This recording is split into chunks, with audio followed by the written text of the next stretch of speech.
연탄재 함부로 차지 마라. 너는 누구에게 한 번이라도 뜨거운 사람이었느냐.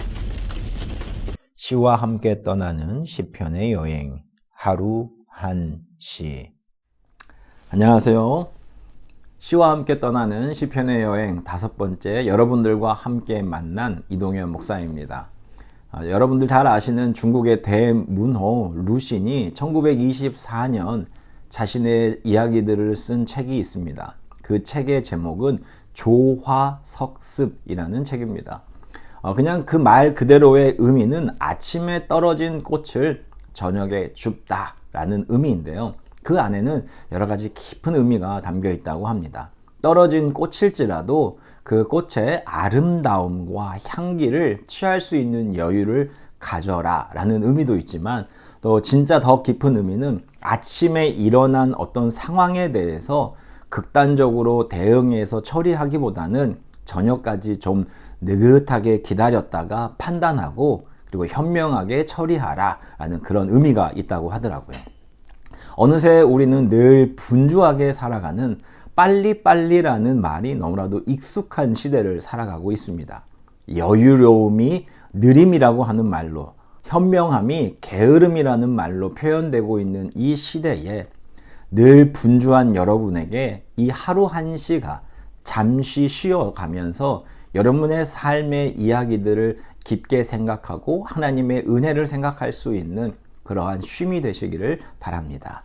저는 오늘 여러분들과 함께 시편 4편의 이야기를 함께 나누겠습니다. 시편 3편이 아침 기도라면 시편 4편은 저녁의 기도입니다. 아침의 기도를 저녁에 주우면서 하루에 일어난 모든 일들 가운데서도 지켜주신 하나님 앞에 감사의 마음으로 드리는 시편의 4편 함께 읽어보도록 하겠습니다. 다윗의 노래.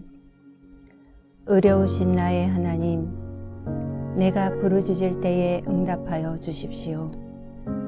내가 곤궁에 빠졌을 때에 나를 막다른 길목에서 벗어나게 해 주십시오.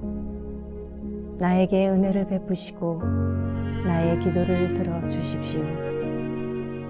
너희 높은 자들아, 언제까지 내 영광을 욕되게 하려느냐? 언제까지 헛된 일을 좋아하며 거짓 신을 섬기겠느냐? 주님께서는 주님께 헌신하는 사람을 각별히 돌보심을 기억하여라. 주님께서는 내가 부르짖을 때에 들어주신다.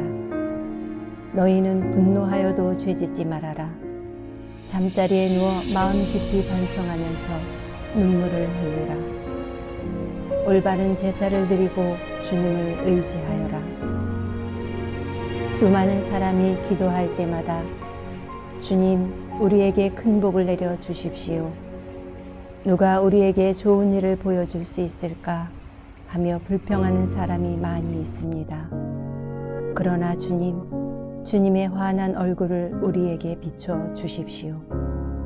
주님께서 내 마음에 안겨주신 기쁨은 햇 곡식과 새 포도주가 풍성할 때에 누리는 기쁨보다 더 큽니다.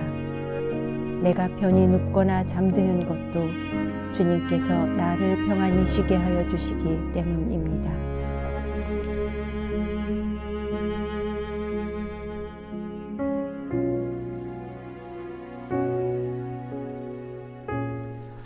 한때 유명했던 정치 슬로건 중에서 저녁이 있는 삶이라는 말이 있었습니다. 저는 이 말을 처음 들었을 때 너무나도 황홀했습니다. 저녁이 있는 삶? 우리에게 저녁이 있는 거야? 없는 거야? 뭐 이런 게 아니라 저녁이 있지만 우리는 이런저런 이유로 저녁을 잃어버렸잖아요. 그런데 그 저녁을 드리고 싶다는 그 마음이 저의 마음을 움직였던 때가 있습니다. 여러분에게 저녁은 어떤 시간입니까? 그냥 분주함에 이어지는, 분주함 속에서 그냥 한숨만 쉬는 지쳐버린 시간입니까? 아니면 개인의 여유 시간을 나누면서 취미를 한다든지, 아니면 가족들과 함께 오손도손 모여서 서로가 안부를 전하고 정말 천국과 같은 그런 가정이십니까? 제가 오늘 시편 1편을 한번 패러디를 해봤습니다. 저녁이 있는 삶은 상사들의 꾀를 따르지 아니하며 야근의 길에 서지 아니하며 회식하는 자의 자리에 앉지 아니하고 오로지 여가 시간을 즐거워하며 집에서 주야로 머무는 것이다. 제가 억지로 한번 만들어 봤지만 그럴싸하지 않습니까? 여러분, 이러한 저녁이 있는 삶을 살아가는 우리 모두가 되었으면 좋겠습니다. 시편 사색은 시편 4편의 제목을 시주상락, 지난 시간에도 시주라는 말을 나눠봤지만 하나님을 의뢰하니 상락, 항상 즐겁다라는 제목으로 시편 4편을 이어가고 있습니다. 여러분, 제가 시편 4편에서 계속 이제 뭐 즐거움이라든지 기쁨, 뭐 재미 이런 말들이 어떤 차이가 있나라고 곰곰이 생각하다가 최영호 씨의 글에서 제가 힌트를 하나 얻었습니다. 그는 이렇게 말을 했습니다. 즐거움이라는 것은 우리의 감각기관이 본능적으로 원하는 것인데, 그래서 인간의 본능적인 것들, 그래서 더 즐겁게 하기 위해서 그 즐거움의 대상들은 나날이 진화를 합니다. 그래서 좀 더 자극적이고 좀 더 엽기적이고 좀 더 벗어야 사람들이 좋아하고 즐거워한다 라고 말을 하더라고요.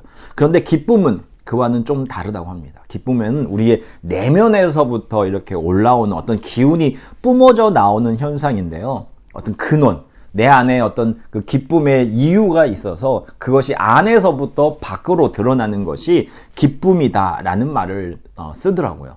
그러면서 우리 안에 내 안에 있는 어떤 충만함이 성숙함의 과정을 통해서 우리의 삶에 드러나는 것이 진짜 기쁨이다 라고 말을 하면서 이와 같이 의미심장한 말을 던지고 있습니다.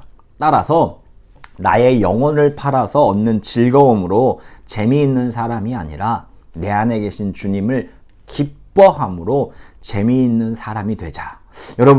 여러분들도 늘 밖에서 얻어지는 어떤 본능적인 즐거움이 아니라 나와 영원히 함께 하시는 내 안에 계시는 그 주님으로부터 흘러나오는 기쁨이 우리의 삶을 매일매일 촉촉히 적실 수 있는, 그리고 그 기쁨으로 우리가 룰루랄라 즐겁게 살아갈 수 있기를 바랍니다. 어리석은 자들은 결국에는 허망할 수밖에 없는 눈앞의 즐거움을 즐기거나 소유를 통한 기쁨에 그것이 모두 다 전부라고 생각하고 살아가는 사람들이 있습니다. 그런데 이에 대해서 유진 피터스 목사님은 메시지 성경에서 이와 같이 번역을 했습니다. 왜 다들 더 많이 갖지 못해 안달일까? 맨날 더 많이. 그러나 내게는 하나님이 있어 차고 넘칩니다. 평범한 하루 내가 누리는 이 기쁨이 날마다 흥청거리는 저들이 얻는 것보다 더 큽니다. 참 놀라운 통찰이기도 하고, 하지만 우리 자신을 돌이켜 봤을 때 우리도 늘 부끄러울 수밖에 없는 말인 것 같습니다.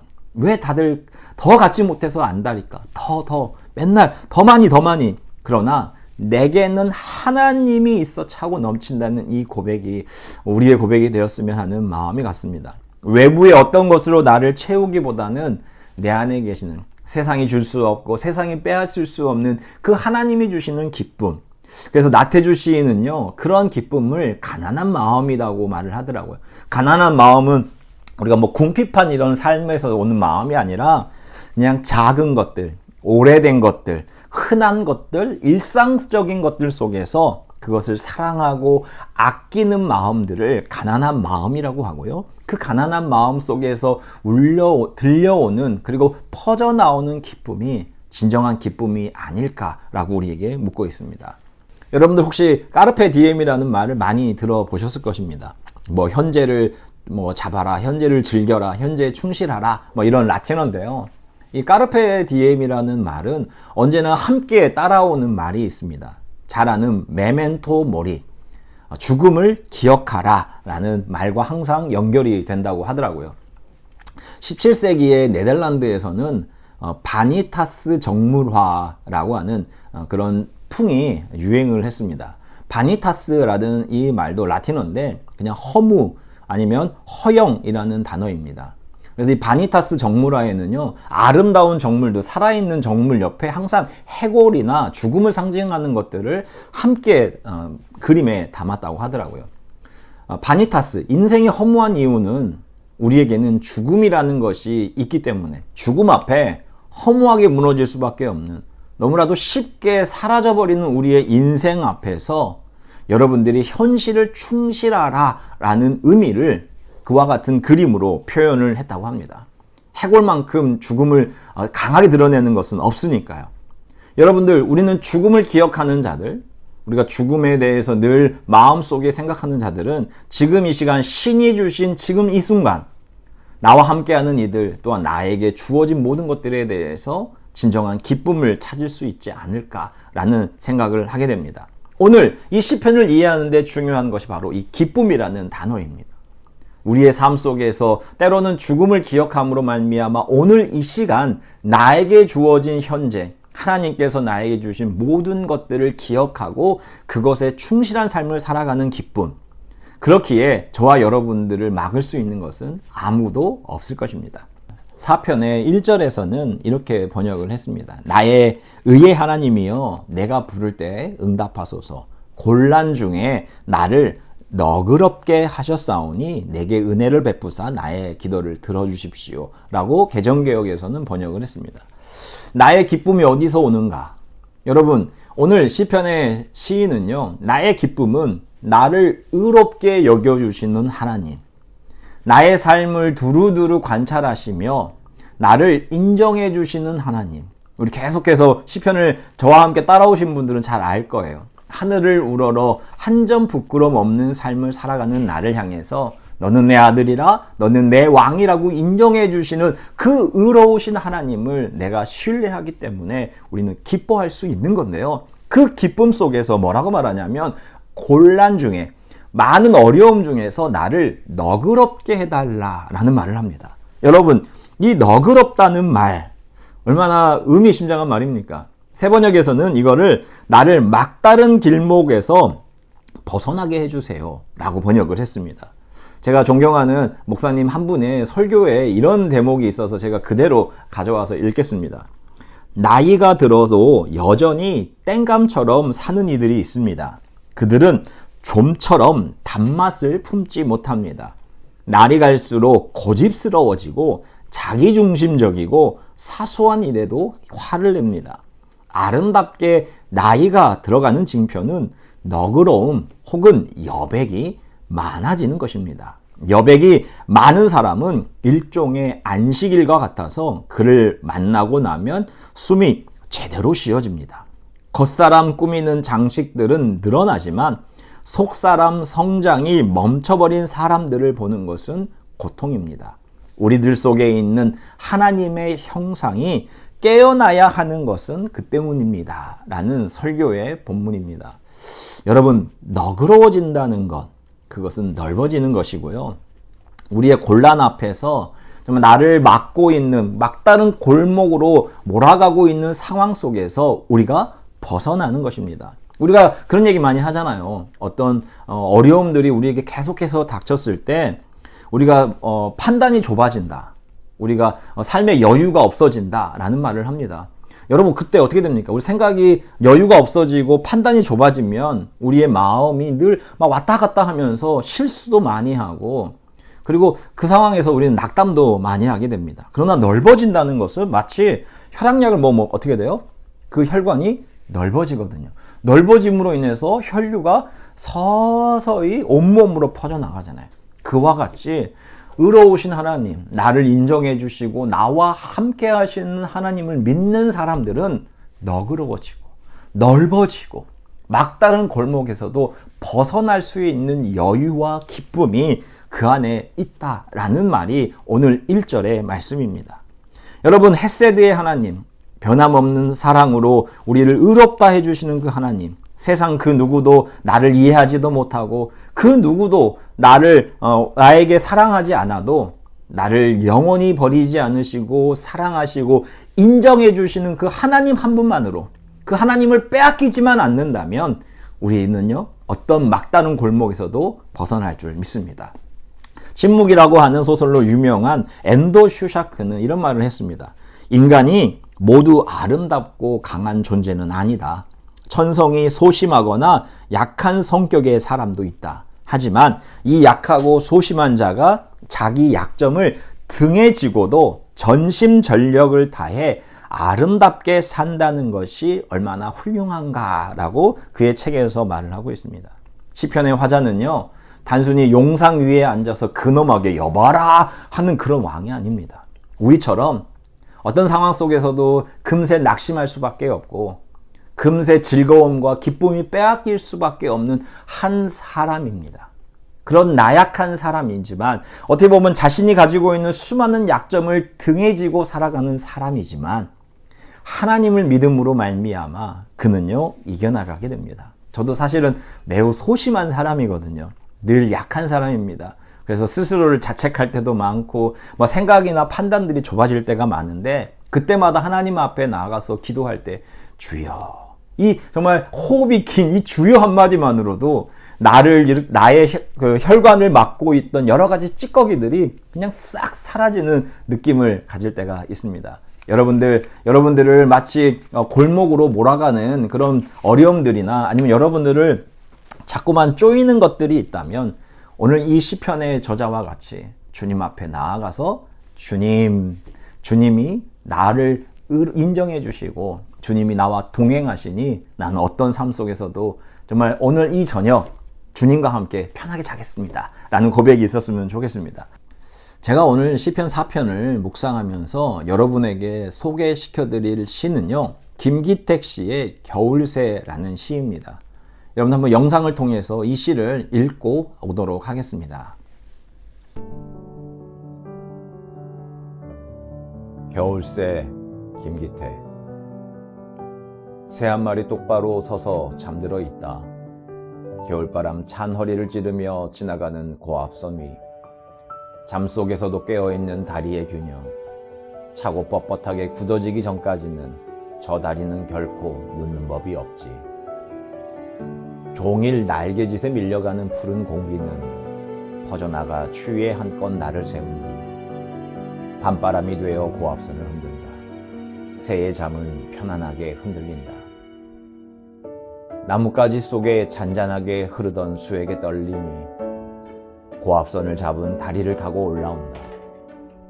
불꽃이 끓는 고압은 날개와 날개 사이 균형을 잃은 중심에서 고요하고 맑은 잠이 된다. 바람이 마음껏 드나드는 잠 속에서 내려다보면 어둠과 바람은 울부짖는 한 마리 커다란 짐승일 뿐 그 위에서 하늘은 따뜻하고 환하고 넉넉하다. 힘센 바람은 밤새도록 새를 흔들어대지만 푸른 공기는 어둠을 밀며 점점 커가고 있다. 날개를 펴듯 끝없이 넓어지고 있다.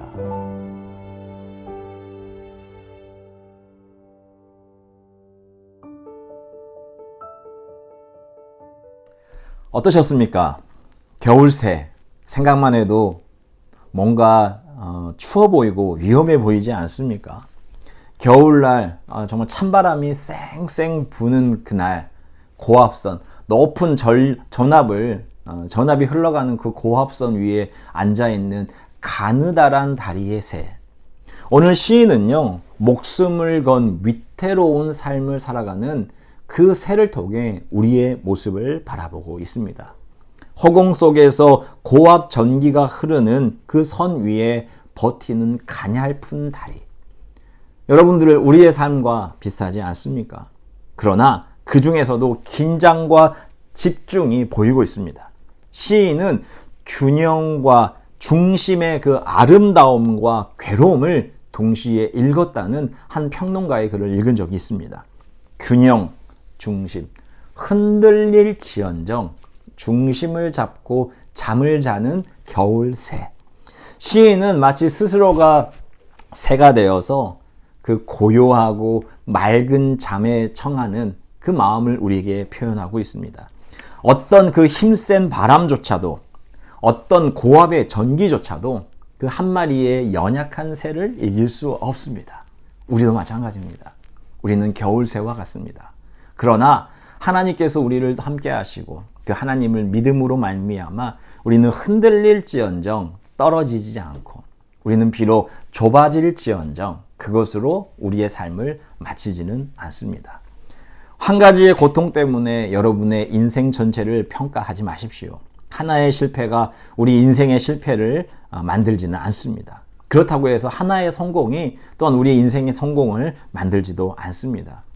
아침에 일어난 일들, 그것을 저녁에 주우면서 생각했던 한 사람처럼 여러분에게 일어난 일들에 대해서 즉시 결론을 내고 그것을 가지고 힘들어하기보다는 주님을 의지함으로 말미암아 그 상황들을 이겨내고 언젠가 뒤를 돌아보았을 때, 아, 맞아. 겨울에 그 새가 고압선 위에 있는 것처럼 정말 힘든 삶을 살았지만 주님이라고 하는 줄 위에 중심을 잡고 있는 새처럼 내가 이겨낼 수 있었구나. 바라볼 수 있는 저와 여러분이 되었으면 좋겠습니다.